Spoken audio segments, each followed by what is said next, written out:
اعوذ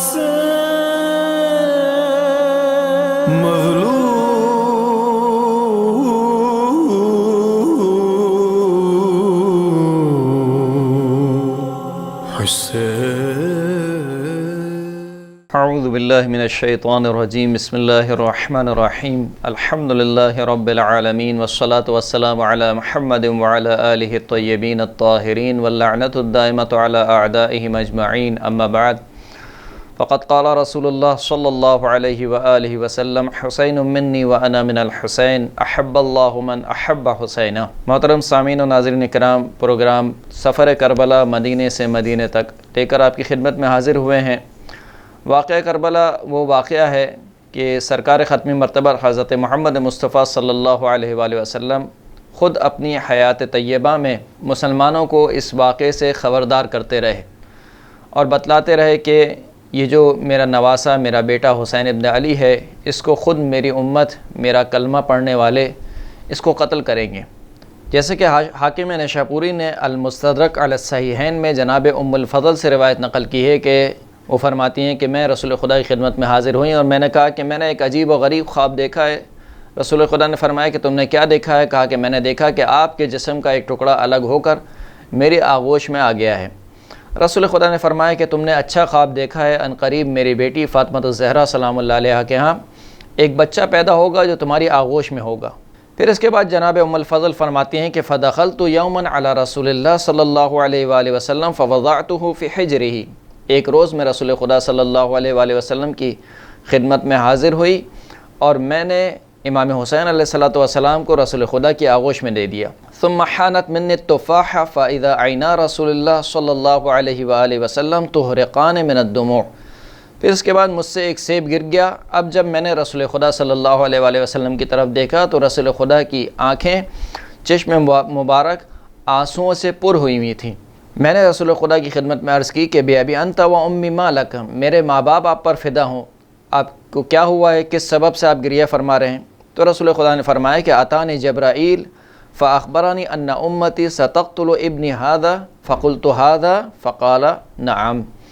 فرمایا کہ ابھی جبرائیل امین علیہ السلام میری خدمت میں حاضر ہوئے اور فرمایا کہ میری جو امت ہے وہ میرے اس بچے کو یعنی حسین ابن علی کو قتل کرے گی۔ وَأَتَانِ بِتُرْبَةٍ مِّن تُرْبَتِهِ حَمْرَاء، اور جناب جبرائیل امین نے امام حسین علیہ السلام کی قتل گاہ کی مٹی جو کہ سرخ رنگ کی تھی وہ مجھے لا کر دی۔ یہ روایت کی جس کے بارے میں خود حاکم نشاپوری کہتے ہیں کہ هذا حدیث صحیح علی شرط الشیخین، یہ جو حدیث ہے یہ دونوں شیخین یعنی صاحب بخاری اور صاحب مسلم دونوں شیخین کے شرائط کے پر پوری اترتی ہے اور صحیح حدیث ہے۔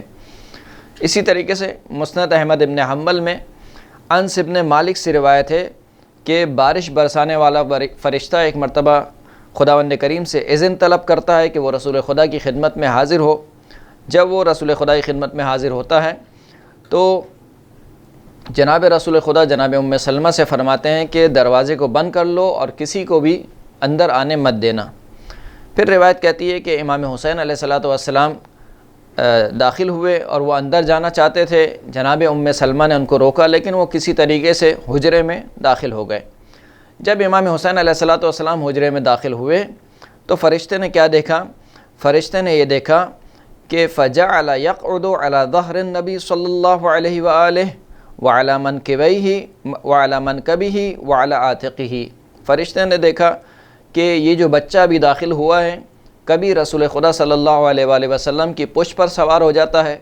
کبھی رسول اللہ کے کاندھوں پر سوار ہوتا ہے، کبھی رسول اللہ کی گردن پر سوار ہو جاتا ہے۔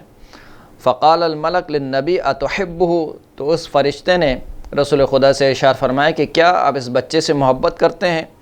قال نعم، رسول خدا نے فرمایا کہ ہاں میں اس بچے سے محبت کرتا ہوں۔ اس وقت اس فرشتے نے کہا کہ اما ان امتک ستقتلہ وان شئت اریتک المکان الذی یقتل فیہ، کہ آگاہ ہو جائیے کہ بے تحقیق آپ کی امت ہی اس بچے کو قتل کرے گی، اور اگر آپ چاہیں تو میں آپ کو وہ جگہ دکھا سکتا ہوں کہ جہاں پر اس بچے کو قتل کیا جائے گا۔ فضرب بیدہ فجاء بطینۃ حمراء، بس اس فرشتے نے رسول خدا کے ہاتھ پر ہاتھ مارا اور امام حسین کی قتل گاہ کی مٹی جو کہ سرخ رنگ کی تھی وہ رسول خدا کی خدمت میں لا کر پیش کی۔ اور اسی طریقے کی کئی ایک روایت ہیں کہ جس میں رسول خدا امت کو بتاتے رہے کہ عنقریب اس بچے کو خود میری امت ہی قتل کرے گی۔ نہ صرف رسول خدا نے یہ بیان فرمایا کہ میری امت اس کی قاتل ہوگی، بلکہ رسول خدا نے یہ بھی فرمایا کہ دیکھو جب وہ وقت آ جائے تو تم حسین کی نصرت کرنا، جیسے کہ اسود الغامہ میں انس ابن حارث سے روایت نقل ہے، وہ کہتے ہیں کہ سمعت رسول اللہ صلی اللہ علیہ وآلہ وسلم والحسین فی حجرہ، میں نے رسول خدا کو کہتے ہوئے سنا جبکہ امام حسین ان کی آغوش میں تھے، یقول ان ابن ھذا یقتل فی ارض یقال لها العراق فمن ادرکہ فلینصرہ، کہ میرا جو یہ بیٹا ہے اس کو ایک ایسی زمین پر قتل کیا جائے گا کہ جس کو عراق کہا جاتا ہے، پس جو بھی اس زمانے کو پائے وہ اس حسین کی نصرت کرے۔ فقتل انس بن الحارث مع الحسین علیہ السلام، پس کیونکہ انس بن حارث نے رسول خدا سے یہ حدیث سنی ہوئی تھی، یہی وجہ ہے کہ انس بن حارث امام حسین کے ہم رکاب شہید ہوئے اور امام حسین کی نصرت کرتے ہوئے شہید ہوئے۔ اس کے علاوہ کئی روایات ہیں کہ جس میں رسول خدا نے یہ ارشاد فرمایا کہ دیکھو یہ جو میرا بیٹا ہے اس کو میری امت قتل کرے گی، اس کی جو قاتل ہوں گے ان تک میری شفاعت نہیں پہنچے گی، یا رسول خدا نے امام حسین کے قاتلوں پر لعنت فرمائی ہے۔ یہ جو روایت ہیں اگر ان روایت سے نتیجہ نکالنا چاہیں تو ان سے یہ نتیجہ نکل سکتا ہے کہ پہلی بات تو یہ ہے کہ یہ جو واقعہ کربلا ہے، یہ واقعہ کربلا ایسا نہیں ہے کہ شیعوں نے اپنی جانب سے گڑھ لیا ہے، بلکہ یہ واقعہ کربلا رونما ہونے والا تھا، اور یہ واقعہ کربلا اتنا تلخ تھا کہ خود رسول خدا اس واقعے کے متعلق گریہ فرماتے تھے، یہاں تک کہ رسول خدا کی آنکھیں اشبار ہو جاتی تھیں۔ دوسرا نتیجہ جو ان روایت سے نکل سکتا ہے وہ یہ ہے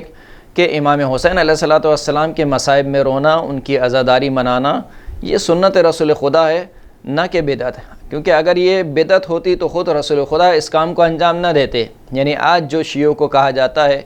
کہ نعوذ باللہ یہ جناب زینب سلام اللہ علیہ کی بد دعا ہے کہ جو یہ روتے رہتے ہیں امام حسین کے غم میں،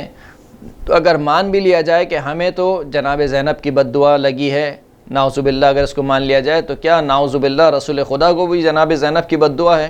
کہ وہ گریہ فرما رہے ہیں؟ اور فقط رسول خدا نے گریہ نہیں فرمایا ہے، امام علی علیہ السلام نے بھی گریہ فرمایا، بی بی فاطمہ الزہرا سلام اللہ علیہ نے بھی گریہ فرمایا، امام حسن مجتبیٰ علیہ السلام نے بھی گریہ فرمایا۔ واقعہ کربلا کے بعد جناب عابد بیمار نے 35 سال تک یا بقول 20 سال تک امام حسین پر گریہ فرمایا ہے، تو کیا ان حضرات کو بھی نعوذ باللہ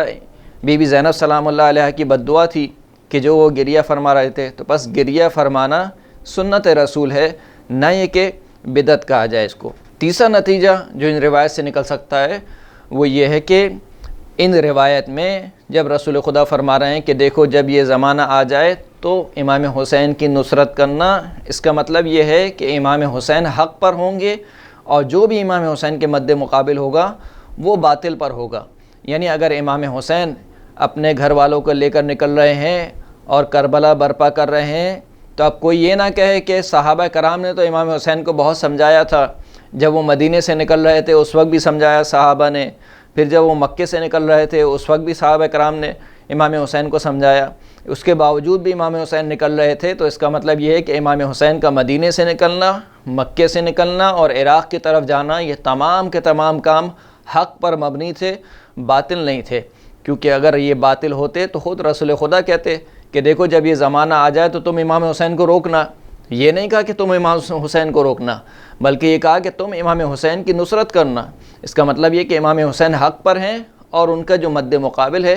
وہ باطل پر ہے۔ اور آخری نتیجہ جو ان روایت سے نکالا جا سکتا ہے وہ یہ ہے کہ کوئی شخص یہ نہ سمجھے کہ امام حسین کے لشکر میں جو تھے وہ بھی مسلمان تھے،